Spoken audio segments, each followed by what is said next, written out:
ગુજરાતની નવી સૂર્ય ઉર્જા નીતિ. સંપાદન અને પઠન કલ્પના શાહ. ગુજરાત સરકાર દ્વારા નવી સોલાર પાવર સૌર ઉર્જા નીતિની જાહેરાત કરાઈ છે. એ આવકારદાયી છે અને એ કારણે રાજ્યમાં વધુને વધુ ગ્રીન અને ક્લીન એનર્જીનું ઉત્પાદન થશે. આખા ભારતમાં આ પ્રકારની નીતિની જાહેરાત કરનારું ગુજરાત પ્રથમ રાજ્ય છે. નરેન્દ્ર મોદી જ્યારે ગુજરાતના મુખ્યમંત્રી હતા ત્યારે તેમણે સોલાર એનર્જીને પ્રોત્સાહન આપવાનું શરૂ કર્યું. એ માટે નીતિ બનાવી અને રાજ્યમાં સૌર ઉર્જાનું ઉત્પાદન વધવા લાગ્યું. હવે એ નીતિમાં ઘણી બધી છૂટછાટ આપવામાં આવી છે. રૂપાણી સરકાર દ્વારા થયેલી જાહેરાત મુજબ 50%નો કેપ્ટિવ બેન્ડ હતો એ દૂર કરવામાં આવ્યો છે અને વીજ કંપનીને ભરવી પડતી સિક્યોરિટી ડિપોઝિટ જે 25 લાખ રૂપિયા હતી તે ઘટાડીને માત્ર 5 લાખ રૂપિયા કરવામાં આવી છે. અને આ બધા કારણે વીજળી સસ્તી પડશે. અત્યારે છે તેનાથી 15% સસ્તી વીજળી મળી શકશે.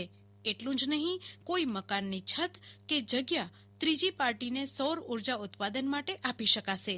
આ કારણે રાજ્યમાં સૌર ઉર્જાનું ઉત્પાદન વધશે અને એમાંય ખાસ કરીને સૌરાષ્ટ્ર કચ્છમાં સૌર ઉર્જાનું ઉત્પાદન વધુ છે. જુદા જુદા સોલાર પ્લાન્ટનું કુલ ઉત્પાદન 1095 ગીગાવોટ થયું છે. શ્રી મોદી મુખ્યમંત્રી હતા ત્યારે નર્મદા નહેર પર સોલાર પેનલ નાખવાનો નૂતન પ્રયોગ શરૂ થયો હતો. તેના 2 ફાયદા હતા. એક તો સૌર ઉર્જાનું ઉત્પાદન થાય અને ઉનાળામાં પાણીનું બાષ્પીભવન થતું અટકે. આ પ્રયોગ વ્યાપક બને તે જરૂરી છે અને રાજ્યમાં ઘરોમાં રૂફટોપ દ્વારા સૌર ઉર્જાના ઉત્પાદનની યોજના બનાવી અને તેમાં સબસિડી આપવાનું શરૂ કરાયું છે, જેના બહુ સારા પરિણામો મળી રહ્યા છે. રાજ્યમાં 50,915 ઘરોમાં રૂફટોપ દ્વારા સૌર ઉર્જા પેદા થઈ રહી છે અને તે હિસાબે આ પ્રકારની ઉર્જા ઉત્પાદનમાં ગુજરાત પહેલા ક્રમે છે અને હિસ્સો 3/4 છે. નવી નીતિ મુજબ ઘર વપરાશ માટે 1.77 થી 3.78 ભાવે અને દુકાનો કારખાનાને ₹4.31 ભાવે સૌર ઉર્જા આપવામાં આવશે. સૌર ઉર્જાના વપરાશથી કારખાનામાં પડતર કિંમત પણ ઘટશે. 5 વર્ષ માટે ચાલુ રહેનારી આ નીતિથી ગુજરાત સૌર ઉર્જા ક્ષેત્રે દેશને નવો રાહ ચીંધશે. પ્રધાનમંત્રી નરેન્દ્ર મોદી દ્વારા વૈકલ્પિક ઉર્જાના જેટલા પણ સ્ત્રોત છે એને પ્રોત્સાહન આપીને ગ્રીન એનર્જી વધારવાના વિચારને ગુજરાતે આગળ લઈ જવાનું કામ કર્યું છે. દેશમાં અન્ય રાજ્યોમાં પણ સૌર ઉર્જા ઉત્પાદનને પ્રોત્સાહન આપવામાં આવે તે જરૂરી છે. સતત વિકાસની હરણફાળ ભરી રહેલ ગુજરાતમાં સમય સાથે નવા બદલાવ જરૂરી છે. ઉદ્યોગો હવે નવા પડકારોનો સામનો કરી રહ્યા છે ત્યારે તેના નીતિ નિયમોમાં પણ બદલાવ આવે તે જરૂરી છે. આવામાં ગુજરાત સરકાર દ્વારા નવી સોલાર પોલિસી 2021ની જાહેરાત કરાઈ છે. આ પોલિસી 5 વર્ષની રહેશે, જેનાથી મોટા તેમજ નાના ઉદ્યોગકારોને લાભ થશે. ભારતમાં સૌ પહેલી સોલાર ઓપન પોલિસી ગુજરાતની છે.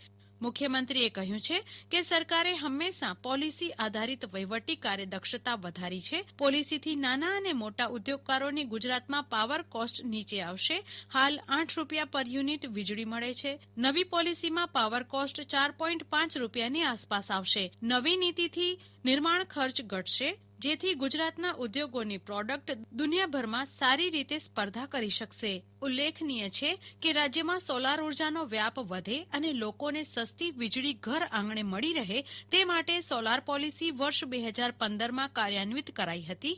આ નીતિને મળેલા અપ્રતિમ પ્રતિસાદને ધ્યાને લઈ રાજ્યમાં સ્વચ્છ પર્યાવરણલક્ષી અને સાતત્યપૂર્ણ ઉર્જાને સુનિશ્ચિત કરવા માટે ગુજરાત સરકારે નવી ગુજરાત સોલર પાવર પોલિસી 2021ને અમલમાં મૂકી છે. મુખ્યમંત્રી વિજયભાઈ રૂપાણીએ આ નવી પોલિસીનો અભિગમ વધુ સ્પષ્ટ કરતા જણાવ્યું કે સૌર ઉર્જા સોલાર એનર્જીના પરિણામે પરંપરાગત ઉર્જા સ્ત્રોત એવા કોલસા આધારિત વીજ ઉત્પાદન ઘટશે અને environment friendly green clean energy ઉત્પાદનને પ્રોત્સાહન મળશે. 2022ના વર્ષ સુધીમાં 1,75,000 મેગાવોટની આવી ઉર્જા ઉત્પાદન ક્ષમતાના પ્રધાનમંત્રીના નિર્ધારમાં ગુજરાત અગ્રેસર રહેશે. ગુજરાતની નવી સૂર્ય ઉર્જા નીતિ. હમણાં જ આપ આ પ્રાસંગિક સાંભળી રહ્યા હતા. સંપાદન અને પઠન કર્યું કલ્પના શાહે.